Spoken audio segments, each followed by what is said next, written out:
നമസ്കാരം. ഇഫക്ട് ന്യൂസിലേക്ക് ഇവർക്കും സുസ്വാഗതം. ഹൃദയപൂർവ്വം നമസ്കാരം. ഞാൻ തിരുവനന്തപുരം ജില്ലയിൽ വളരെ കുറച്ച് മാത്രം താമസിച്ചിട്ടുള്ള ഒരു പൊതുപ്രവർത്തകയാണ്.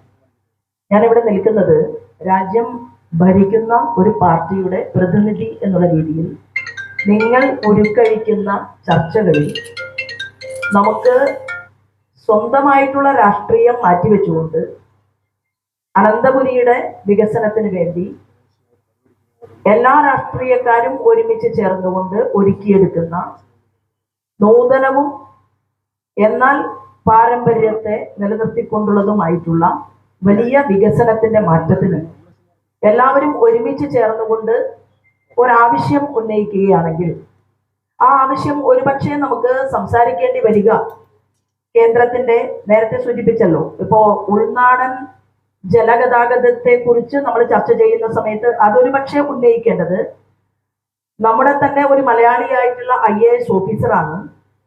അദ്ദേഹം ഡൽഹിയിൽ എനിക്ക് അദ്ദേഹത്തെ പരിചയപ്പെടാൻ സാധിച്ചു. അദ്ദേഹമാണ് ഏറ്റവും വലിയ ബിഗ് പ്രൊജക്ടുകളിൽ ഒന്നായിട്ടുള്ള നമാമി ഗംഗയുടെ ഉപജ്ഞാതാവ്.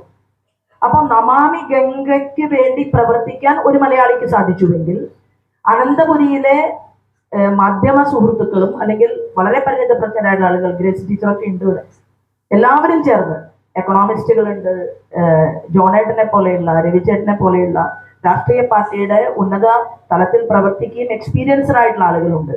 നമുക്ക് എന്തുകൊണ്ട് തമിഴ്നാട്ടിലേക്ക് AIDMK കാരനും DMK കാരനും ഒരുമിച്ച് കോടിക്കണക്കിന് രൂപ വാങ്ങിയെടുക്കുന്നത് പോലെ എന്തുകൊണ്ട് അനന്തപുരിക്ക് വേണ്ടി രാഷ്ട്രീയം മാറ്റിവെച്ചുകൊണ്ട് വലിയ കോടിക്കണക്കിന് രൂപയുടെ വികസനം, അത് ഈ കായൽ ഗതാഗതമാകട്ടെ അല്ലെങ്കിൽ റോഡിന്റെ റിംഗ് റോഡ് ആകട്ടെ, ഒരു രാജ്യം പുരോഗമിക്കുന്നത് ടെക്നോളജി കൂടി കൂട്ടിച്ചേർത്തുകൊണ്ടാണ് എന്ന് ലോകം ഒരു കുടക്കീഴിൽ നിന്നുകൊണ്ട് ചർച്ച ചെയ്യുന്ന ഈ IT-യുടെ കൂടി സാധ്യതകളുള്ള നമ്മുടെ നാട്ടിൽ നമുക്കതിന് നിങ്ങൾ തയ്യാറാക്കുന്ന ഏതെങ്കിലും ഒരു കാര്യം ഏതെങ്കിലും ഒരു ക്യാബിനറ്റ് മിനിസ്റ്ററുടെ ശ്രദ്ധയിൽപ്പെടുത്തണം എന്നുണ്ടെങ്കിൽ അതിന് നിങ്ങളുടെ ഒരു ഇടനിലക്കാരിയായിട്ട് എൻ്റെ പാർട്ടി പ്രവർത്തിക്കാൻ വേണ്ടിയിട്ട് തയ്യാറാണ് എന്ന് മാത്രമാണ് എനിക്ക് ഈ വിഷയത്തെക്കുറിച്ച് ഇവിടെ സംസാരിക്കാനുള്ളത്.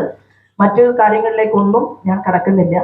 പല പല സംസ്ഥാനങ്ങളിലും IIT-കളും IIM-കളും വലിയ വലിയ ബിഗ് പ്രൊജക്റ്റുകളും വരുമ്പോൾ തന്നെ അവിടെയും അവർ അവരുടെ പാരമ്പര്യത്തിനും തനിമയ്ക്കും ഊന്നൽ നൽകിക്കൊണ്ടുള്ള ചെറുതും വലുതുമായിട്ടുള്ള വികസനം ഗ്രാമതലത്തിലുള്ളവരെ കൂടി സമൂഹത്തിന്റെ മുഖ്യധാരയിലേക്ക് എത്തിക്കാൻ സാധിക്കുന്ന രീതിയിലേക്ക് അവർ വികസനത്തെ കോർത്തിണക്കുന്നുണ്ട് എന്നുള്ളത് അറിയുന്ന പരിണിതപ്രജ്ഞരായിട്ടുള്ള ആളുകൾ അത്തരത്തിലുള്ള ചിന്തകൾ കൂടി ഇവിടെ നിന്ന് ഉരുക്കഴിക്കും എന്ന് പ്രതീക്ഷിച്ചുകൊണ്ട് ഞാൻ എൻ്റെ വാക്കുകൾ നിർത്തുന്നു. വന്ദേ മാതരം. വാർത്തകളും വിശേഷങ്ങളും ഇവിടെ അവസാനിക്കുന്നില്ല. കൂടുതൽ വാർത്തകളും വിശേഷങ്ങളുമായി വേണ്ടി കണ്ടുകൊണ്ടുവന്നതിന് ഏവർക്കും നന്ദി. നമസ്കാരം.